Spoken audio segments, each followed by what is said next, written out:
Hi everyone, today should be a pretty quick video for you. Today we're just going to talk about objects on an incline and what kind of implications that has for forces and for the acceleration of an object. So if you remember in our last video, we looked at this image right here and we looked at determining what the forces were that were acting on this object. Now, we had said that with this object was being pulled up the ramp and there was friction in the situation. Okay. But what if it's not being pulled up? What are the forces that are acting on it? Is it accelerating? Is it standing still? What is it doing? But the most important thing for us to recognize is that we have a force of gravity going down, or we have our weight going down, and we have our normal force going perpendicular to our plane. Okay. So if we're looking at our resolved vectors, we're looking at our weight in our X and in our Y. So we end up having a situation where we have, this is right here, is the force of gravity in the Y direction, and this right here is the force of gravity in the X direction. And those two make a 90-degree angle with each other. And then we also talked about how this right here is that same angle right here. Okay, so we're going to go ahead and get started. We've got 4 questions to do today. We're going to look at question number 17 in your in-class practice problems. A 5-kilogram toy is at rest. So it's at rest on a 34-degree incline. So this is going to be a 34-degree incline. Okay. Calculate the normal force acting on the toy, and then calculate the force of static friction that keeps the toy at rest. So the reason I reused this image is because really I only have this force going up, and this is going to end up being my force of friction. Okay. And then I'm going to have my gravitational force going down, or my weight going down. And then I'm going to have my normal force going up. Okay.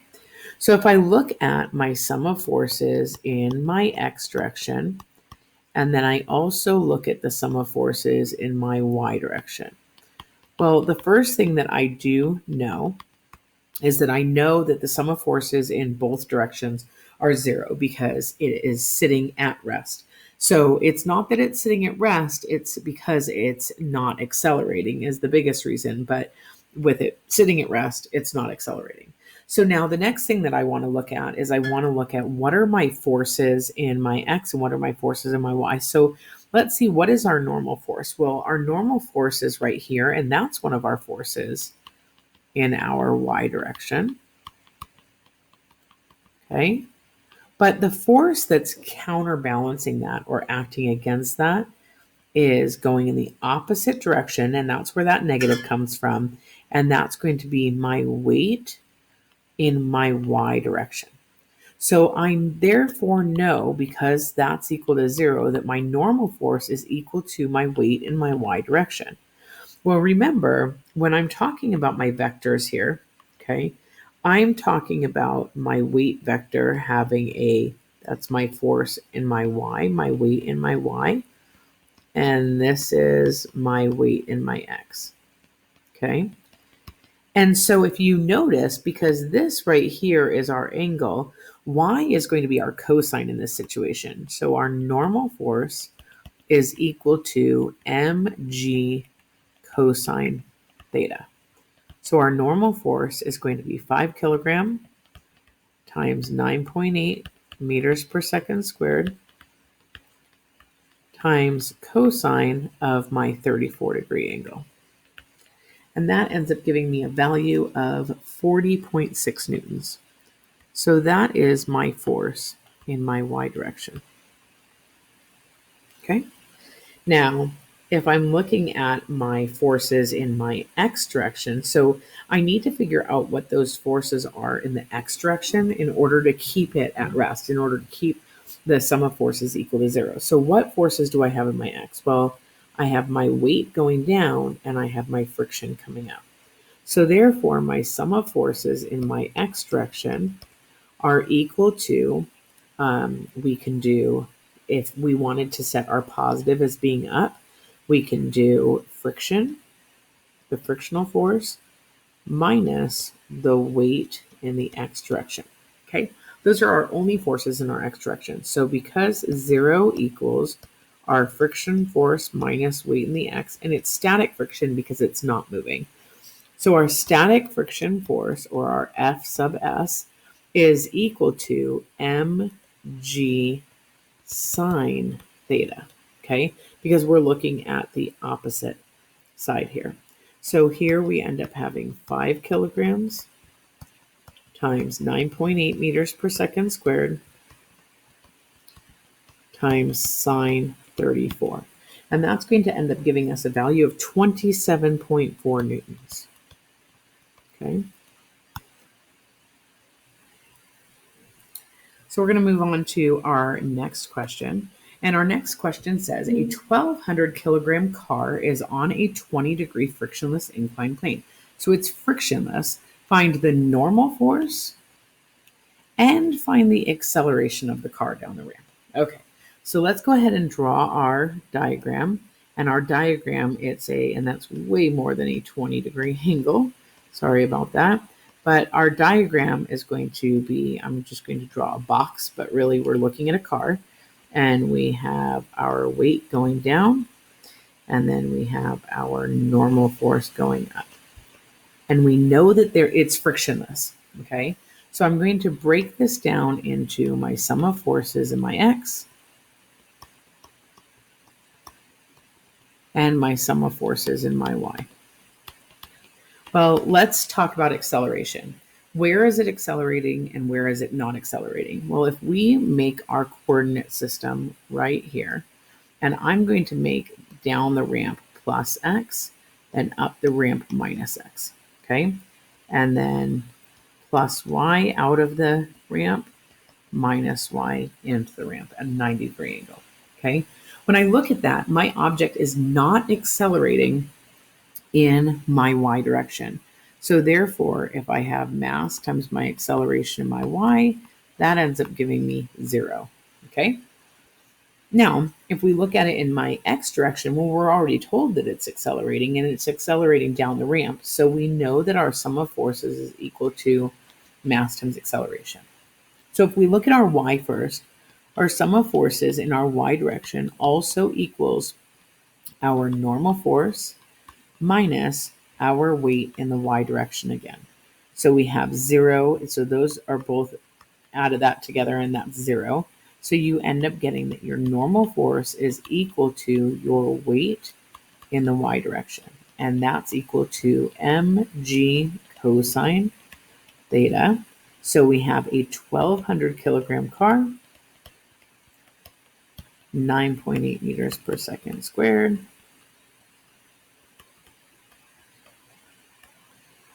and then cosine 20 degrees. And that's going to end up giving us a value of 11,051.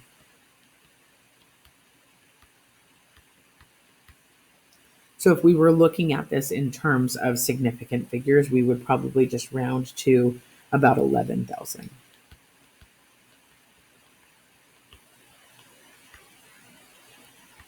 Okay.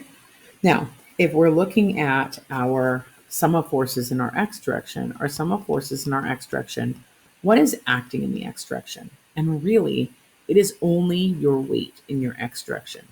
That's the only thing pulling on the car going up or down. So we know that mass times acceleration is equal to the weight of the car in the x direction.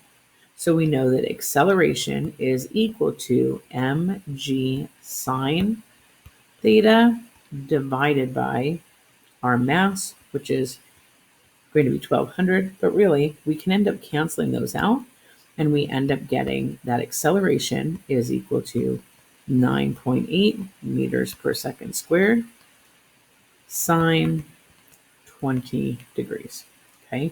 So in this case, when you don't have friction, it's really important to notice that your masses ended up canceling out. So the question is, does mass really matter when it comes to the acceleration of an object down a frictionless ramp. Okay, moving to our next question. We have two boxes now are connected by a cable that passes over a frictionless pulley. So the frictionless pulley basically tells us that our tension is going to be the same with a connected rope. As shown in the picture, the bigger box of mass 8 kilograms is on a 50-degree in frictionless incline. So this is a 50-degree incline. Okay. While the smaller mass, 3 kilograms mass, hangs over the pulley and dangles in midair. So this is just like our Atwood devices in our last situation. But what I'm going to do is I'm going to figure out, okay, what's my direction of my acceleration going to be? And I'm just going to guess, and I could be totally wrong, but I'm going to guess, okay, I've got my 8 kilogram block. So my 8 kilograms is going to pull this way. So I'm going to have some kind of acceleration that's going to go up this way. Okay, so I'm going to set this as my positive right here. I'm going to set this as my positive x, and that is my negative x. Positive y, negative y. Okay, so what I'm going to do here is I'm also going to look at my mass 1 and my mass 3. So my mass 1 and my mass 8.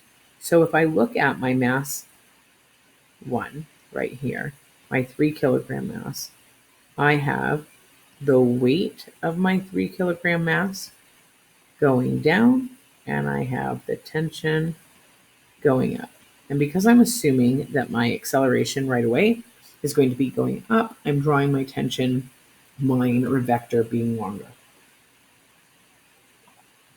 So in my next situation, I have my tension going up. I have my weight of my 8 kilogram block going down, and my normal force going up. And then it says that it's frictionless, so I'm not going to add friction here. So now I'm going to look at, I'm going to split this a little bit different, and I'm going to look at this as my mass 3 and my mass 8. Okay, so I'm going to look at my sum of my forces for my mass 3, and what I really only care about my sum of forces in one direction. Okay, so for the mass 3, I really only care about my y forces. Okay, my mass 8, I really only care about my x forces. So my sum of forces in my y direction for this one are going to be my mass 3 times acceleration. Okay, my sum of forces in the y direction in this case are equal to tension minus weight 3. So I have 3 times acceleration equals tension minus 3 times gravity. Okay? And then over here, I have my sum of my forces in my x direction, specifically for my 8 kilogram block, is equal to my mass of my 8 kilogram block times acceleration. And the sum of those forces are equal to, okay, now this is harder, okay, what are my forces acting up and down the ramp? Well, I have my tension, but that's going in my negative direction.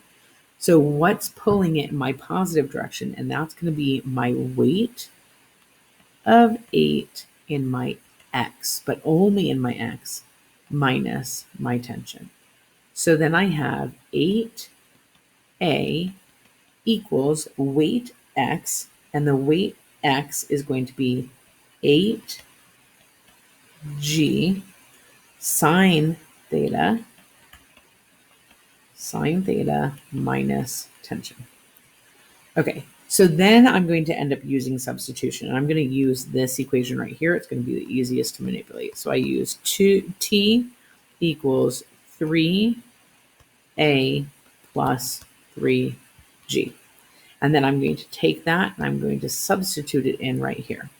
So I get 8a equals 8g sine theta minus 3a minus 3g. Okay? So now I'm going to, because what I'm trying to find is I'm trying to find the acceleration, okay? The acceleration of the 3 kilogram mass, but that's the same as the acceleration for the 8 kilogram mass. So I end up getting 11A is equal to 8 times 9.8 sine 50 minus 3G, or 3 times 9.8. Okay? And so then I'm going to divide both sides by 11, and I'm going to end up getting my acceleration equals 2.8 meters per second squared. Now, something that's really important for you to realize here is if I get a negative value there, that means my acceleration is going in the opposite direction than what I predicted.